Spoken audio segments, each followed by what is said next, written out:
welcome back to another episode of Green Jeans. I am your one co-host, Anneke Van Rossum, using pronouns she, her, joined by my other co-host, Maya Van Rossum, also using she, her pronouns. And if you couldn't tell by our last names, we are related. We are a mother-daughter duo talking about important social and environmental justice issues through a generational lens, because somehow, some way, a lot of the issues my mom was raising alarm bells about so many years ago, my generation is still raising more alarm bells about. So, ta-da! Do you want to introduce this week's topic, Mom? Yes. So we are going to talk about this idea of a federal gas tax holiday and also a state gas tax holiday that is being currently advanced by our current president, and why it's being proposed, what we think of it, and whether or not there's a better option. So I'm going to tell you what the proposal is, and we're going to talk a little bit about the wheres and the whys and the whats. And Anneke, I want you to jump in anytime you have a reactive thought, because I will be very interested in your spontaneous reactions on this, which is a little bit why I didn't give you too much of a heads up, because for me, I had a pretty quick response. So I want to see what you do. Okay, here we go. So President Biden is out there a lot in the news right now. Right, well, first off, there's a lot of news about gas costing on the order of $5 a gallon, right? I know you've got a Volt, Anneke, so you've got electric power for a good portion of your daily driving, if not all of it. Does that cover all of your daily commute? I mean, living in like rural Vermont, it depends where I'm going. Some days it gets me where I need to and back. Some days it takes it, but it gets me a good bit of a distance. I definitely have saved a lot more money this year than when I had a gas only car. Okay, so that's good to know. But this is really thinking about people, right, who are driving gas only cars, and they're paying on the order of $5 a gallon. And you know, there is the price that's set by the oil companies. And then on top of that, there tends to be a state tax and a federal tax. And so some things you may or may not know, which I did not know, but now do, was that if there was a federal gas tax holiday, one would save about 18.3 cents per gallon. So what's the quick math on that? If you're paying $5 a gallon, you'd be paying $4.82. Right? Something like, yeah, okay, around there. Something like that. Okay. So, and so that's what you would be paying a gallon. Now, the president is talking about having this pause in place for the summer months. So up through September. Now, apparently this gas tax money goes to something called the Federal Highway Trust Fund, right? And that is used to undertake infrastructure costs. This 3-month suspension in the federal gas tax would would cost the federal government $10 billion in lost revenue. Wait, it would cost them $10 billion? Yes. So if this gas tax holiday was put in place, there is $10 billion that would not come to the federal government that would come otherwise. Okay. And then there's also a recommendation, and it's happening already in some states, that some states put in place their own gas tax holidays, but we're really just talking about the federal government right now. Can you explain I'm kind of confused what this actually means, like a gas tax holiday, like there's not an extra tax on the gas. I don't get it. Yeah. So right now when you buy gas, right, there's about 18 cents for every gallon you pump into your gas tank. About 18 cents goes, I guess, from the service station where you got your gas to the federal government. Right. So it's like when you pay sales tax, you pay 6% sales tax, the store merchant collects that money and then sends it to the federal government. All right. Got And so it. then that's how, or the state government, really, it's the state government, I think, and that's how everybody gets their chunk of change.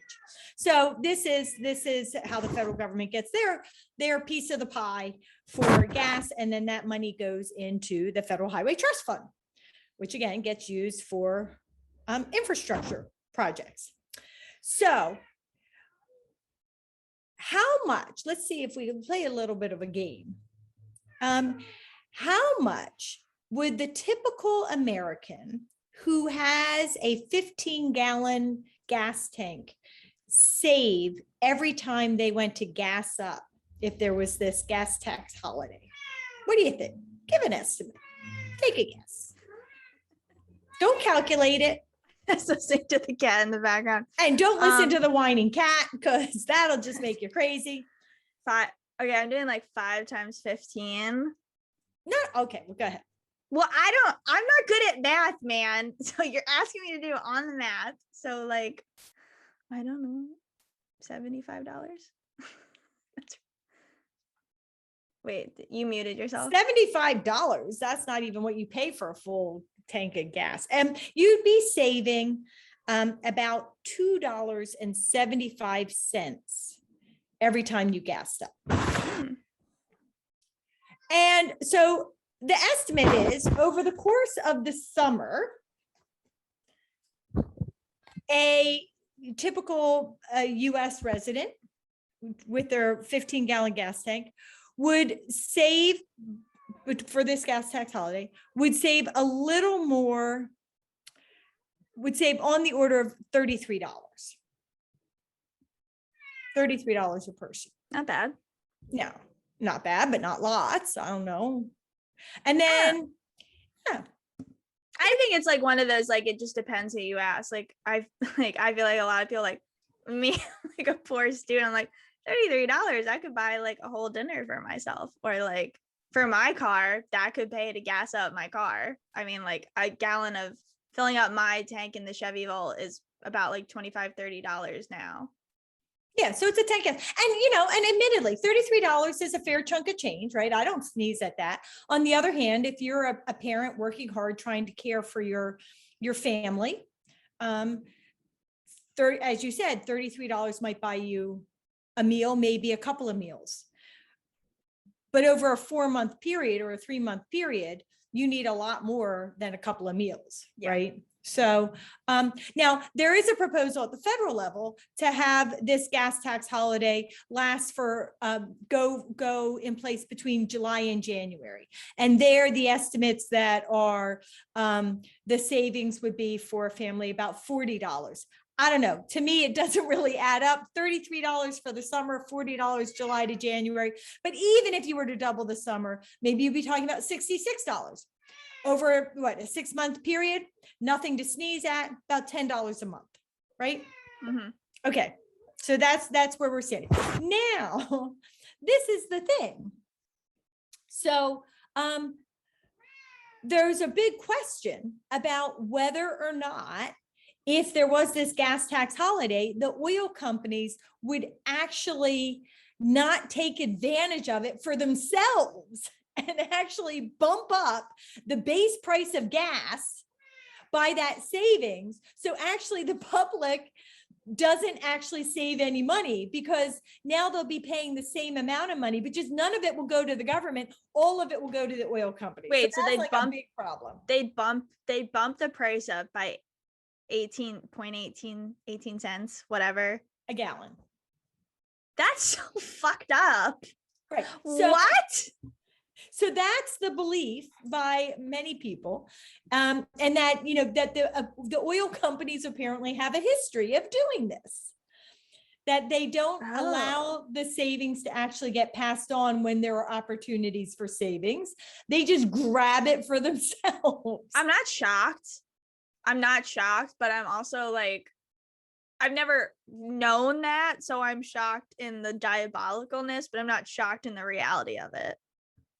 Right. Exactly. Right. Isn't that so? So this is a big failing of this idea. Now, I do want to say, so the Biden plan would cost the federal government $10 billion.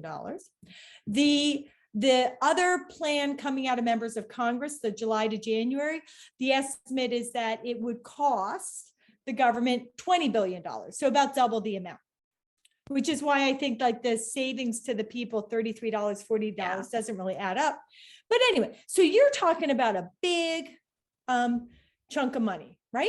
$5, $10, $20 is a big chunk of money. So here, I'm looking at all my notes so that we can go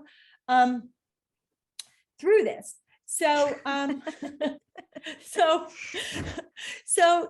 the thing is hold the on, other Mom, thing, whatever you're, however it. you're moving your papers, you're rubbing the microphone. Okay.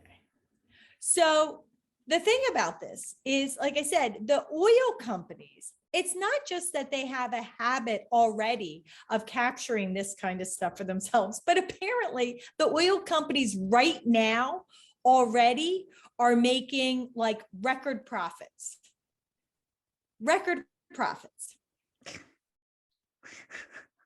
I just wish, if anybody's like only listening to this on Spotify, it's like I wish there was like some kind of subtitle that just like Anneke makes disdain face, because I have the time I'm like, I don't have words. My face is just like, are you fucking kidding me? Like I just make a face because I'm like, this is an eye roll. I need like a little sound in there that's like eye roll.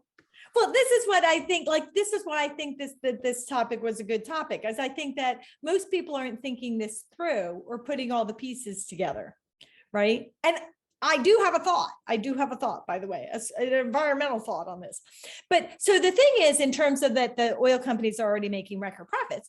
Exxon, apparently, right, just in January through March of this year, they already made $5.5 billion. And apparently this year over last year, they have doubled their quarterly earnings. So how much they're earning over a 3-month period this year as compared to last year reportedly is double. Great. Right. So Chevron made in just 3 months. So I'm not sure, like, these are all numbers I'm getting. They made $6.3 billion in just 3 months. Fun. So that is $1.37 billion more than they made the same time last year. Okay. So they're making more money hand over fist, which is like crazy. Yeah. So the point is that if we now had this gas tax holiday and then they used it to up their prices, their record profits would be even more record profits. Makes sense. Yeah.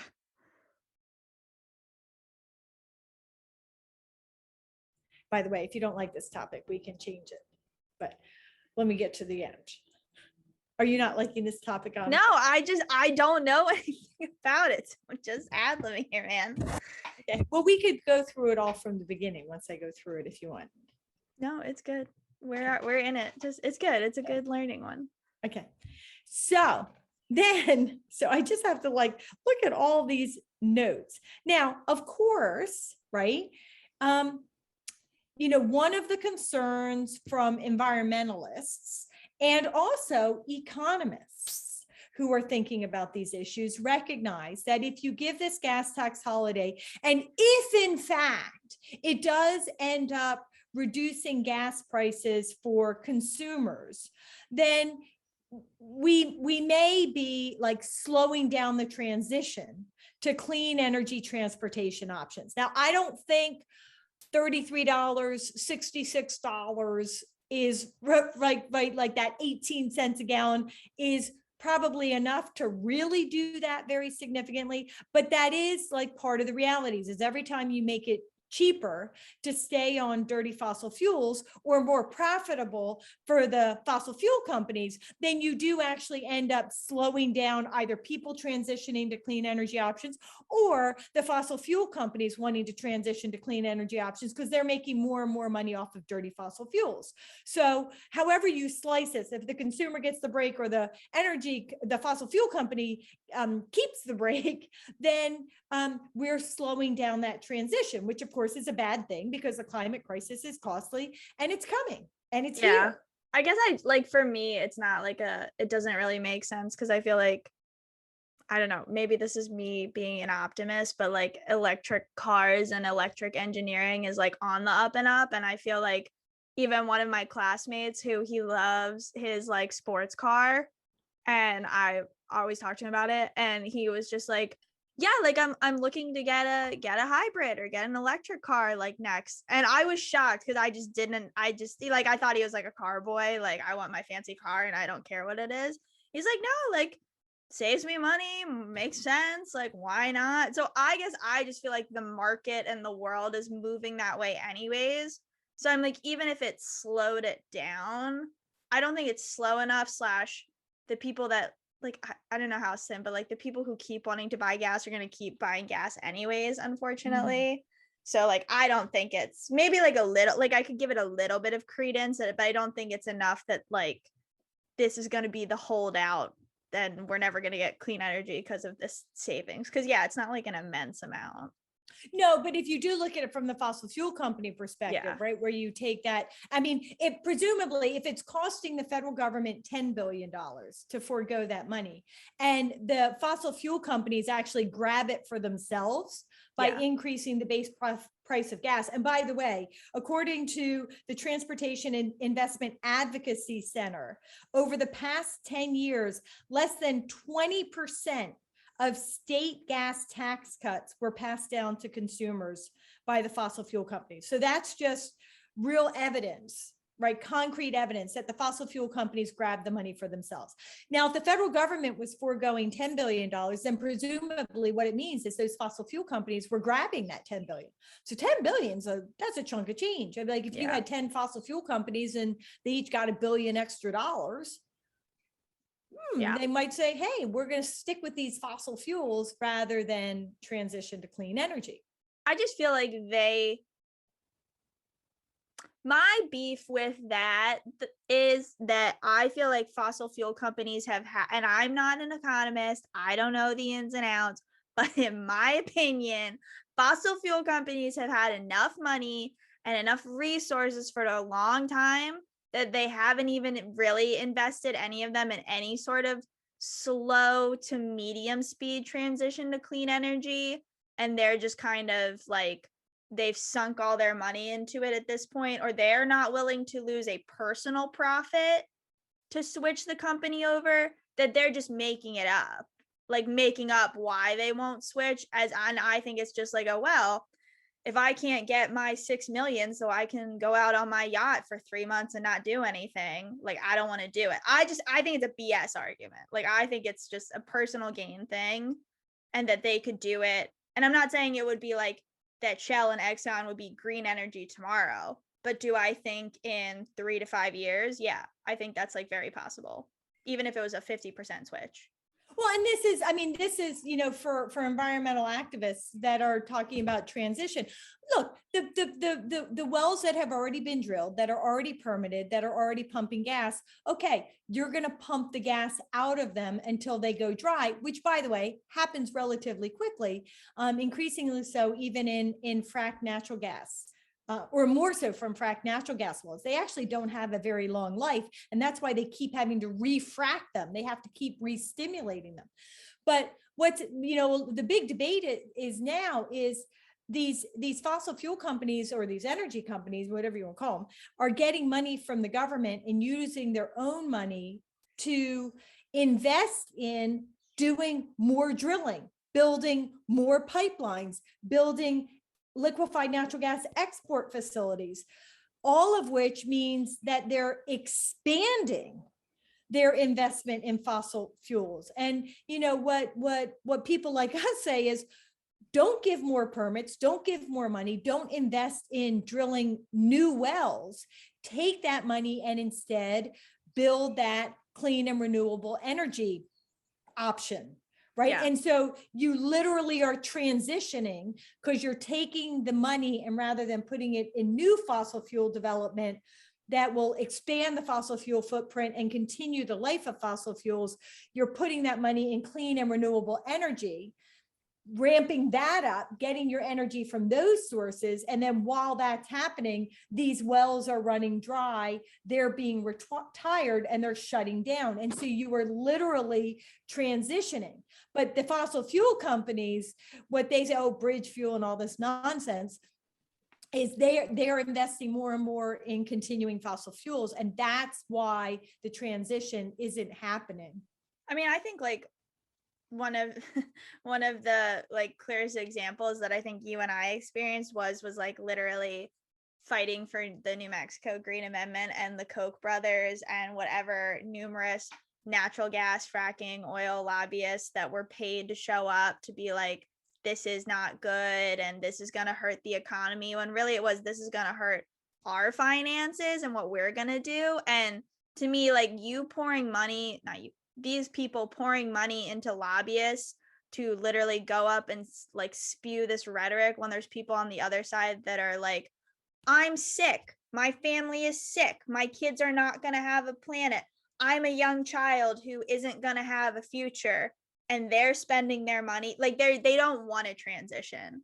And like that would have been, there's so many opportunities where I'm like, why are these board members, these fracking board members, not going to the legislature and saying, hey, there seems to be this real excitement around this Green Amendment thing. Is there a way that maybe we could talk about? I'm not saying like cowtail to the industry, but like, you know, we're thinking of transitioning to clean energy. So maybe instead of permitting a new fracking thing, if we invest in solar panels, could we be like first up? I know there's so many more like legal and economical nuances in it, but I'm just saying like that's not happening. It's just like, actually, fuck you, I want my paycheck and I'm going to pay other people to tell you why I should get my paycheck. That's what bothers me about it. Yeah, and then and they talk about job creation, and there's tremendous more, as we've talked about before on previous shows. There's tremendous more job creation and economic stability for regular everyday people in clean energy. And so, you know, that idea that we talked about before of the Biden administration wanting to invest in training to help people learn how to be, you know, to do what they need to do to get a good paying job in the clean energy industry, how and why that makes so much sense. And so if we were investing in all these workers in working for the fossil fuel industry and training them to go into the clean energy industry, again, that becomes part of the transition. So they're not out of a job. When their well ones dry, they're going to go to the new clean and renewable energy plant. So, but all of this brings me back to my grand idea. Yeah. Grand idea is that I think that rather than doing this 18-cent tax reduction, the Biden administration should take that $10 billion to $20 billion and invest in helping people to buy clean electric cars. I think that's a great idea.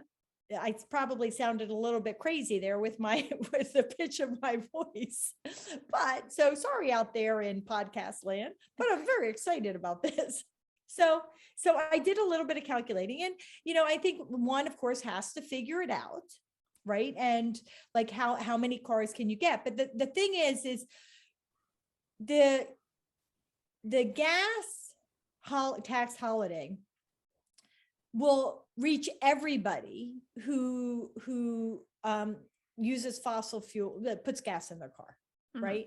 And but unless they're a business that really uses a tremendous volume of gas, the size of the savings, as we've talked about, is not huge. For businesses, admittedly, trucking companies and all, it would be, but for everyday people, whereas using that $10 to $20 billion might not benefit everybody, but the benefit that people would get would be significantly greater and permanent.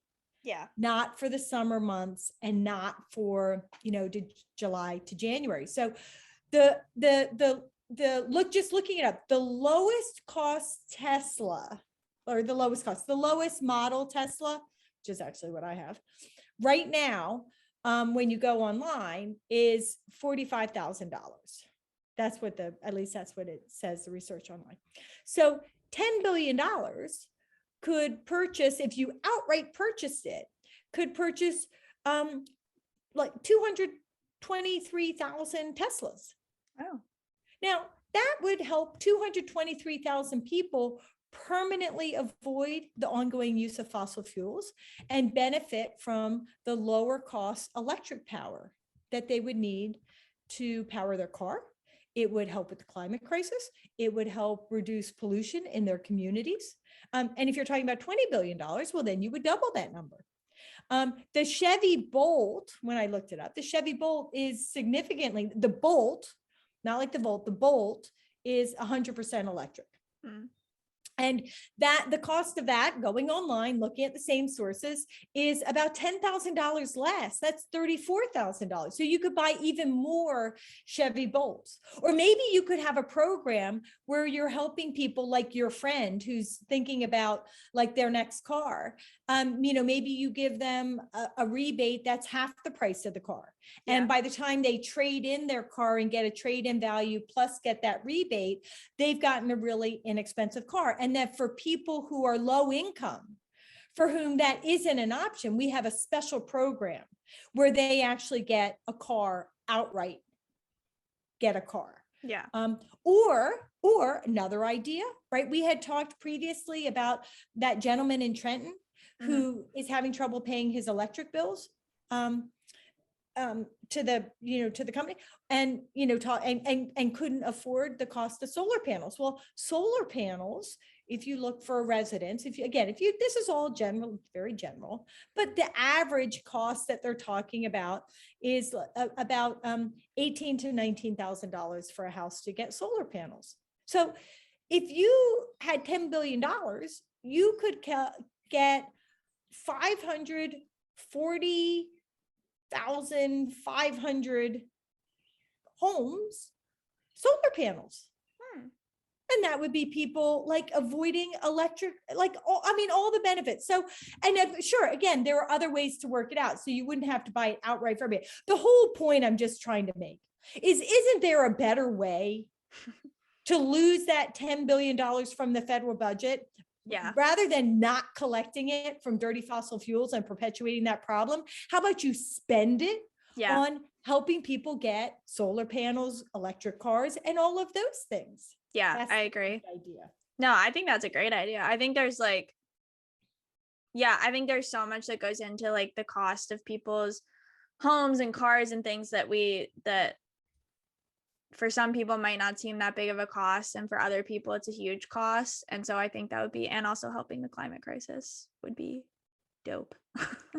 It's huge, and the flood damages, the healthcare costs, caused by the ongoing pollution, the healthcare costs from the intense heat that they're experiencing in the Pacific Northwest, where people are literally dying from the heat or unable to go outside and work because it's, well over 100-degree days, 120 degrees. I mean, it's insane.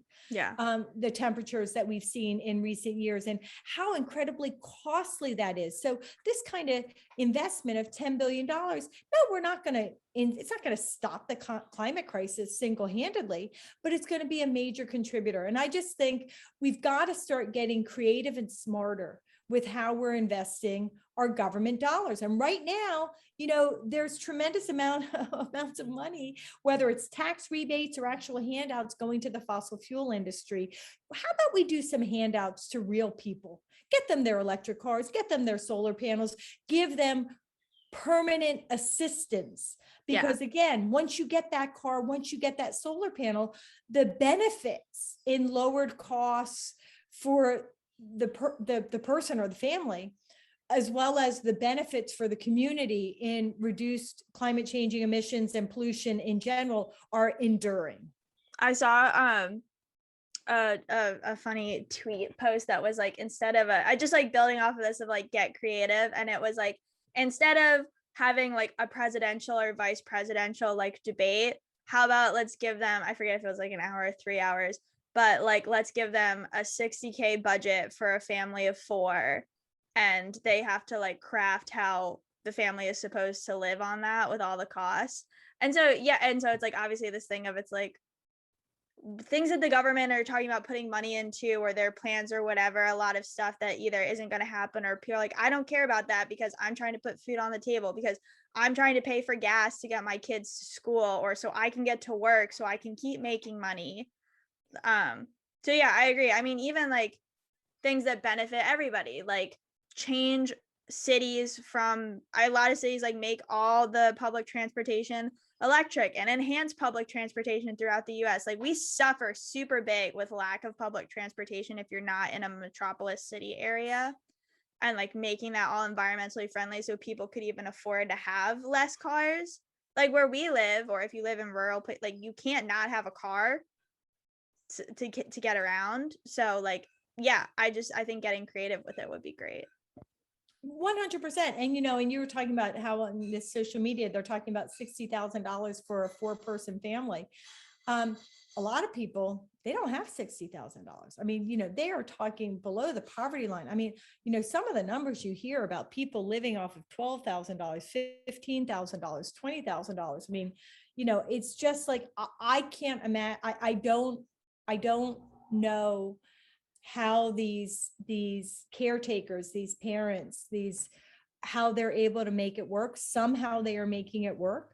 But it's got to be such an incredible struggle that I can't even imagine. And the thought, when we hear these debates at the federal level and at the state level about taking away food stamps or not providing healthcare and acting like it's not a big deal, is just so distressing. I mean, I would be happy, take this $10 billion and give it all to people who have vehicles that need to be replaced that are below the poverty line. Mm-hmm. Don't offer the incentive to somebody like you or I. And I know you're a struggling student, so I know, life's not easy for you, but it's a lot easier than it is, for those parents. And you'll find a way, you'll be able to get loans, you'll figure it out how to get that replacement car. But those people can't or won't or don't. Or maybe they take public transportation, they take the bus and then get them solar panels, for their home, or do something. But I just think, helping, I drive an electric car, but the truth is I don't need the $33. Yeah. I value it. I collect pennies off the darn ground, right? Like I have a piggy bank for change. I don't understand people who leave their change on the counter, right? Like I collect all that. I count it. It all adds up. I value money and I'm very careful with my money, but I would rather somebody that is on that kind of tight, difficult budget getting, that kind of powerful gift from their community of an electric car, of solar panels on their house, or some other something. Maybe they don't own a house, so that doesn't work, but there's got to be something that helps the climate and helps the fossil fuels and helps them. Yeah, no, I think it's just like a constant theme in America that like there's a lot of things that the government does that are like, isn't it so great? And it's just kind of like, well, yeah, it's nice, but I think you could do more. And I think you could get creative with it, or like, this might be great for some people. But there's like greater need in the world, like free healthcare. That would be dope. With love. I actually was talking to somebody because we're all studying for the bar. And he was just like, he made a joke, but it was in like serious. He was like, my healthcare is riding on me passing the bar. Because if he doesn't pass the bar, he doesn't get his job and then he's out of healthcare. So.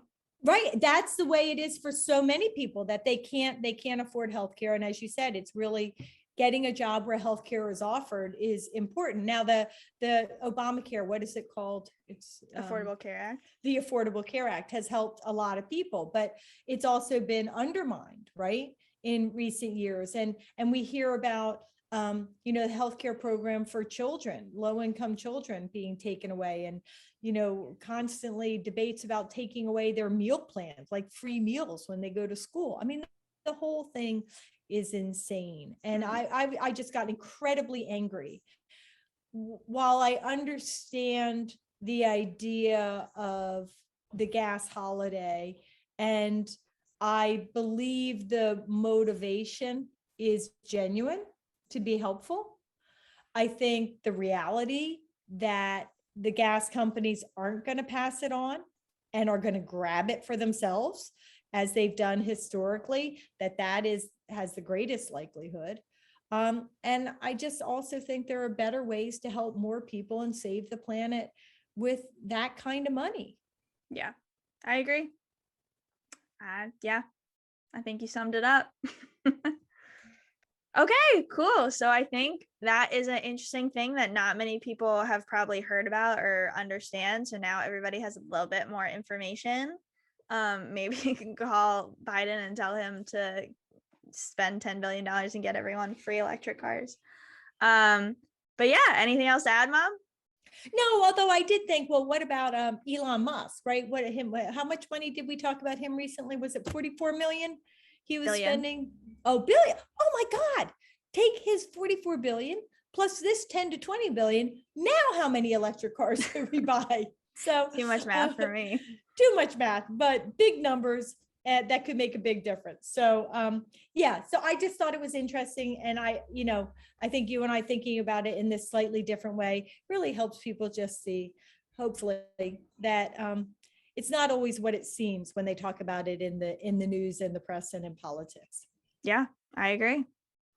All right. And I think with that, we've wrapped up another episode this week. Thank you for joining us, and we'll see you guys next week for another hot topic. So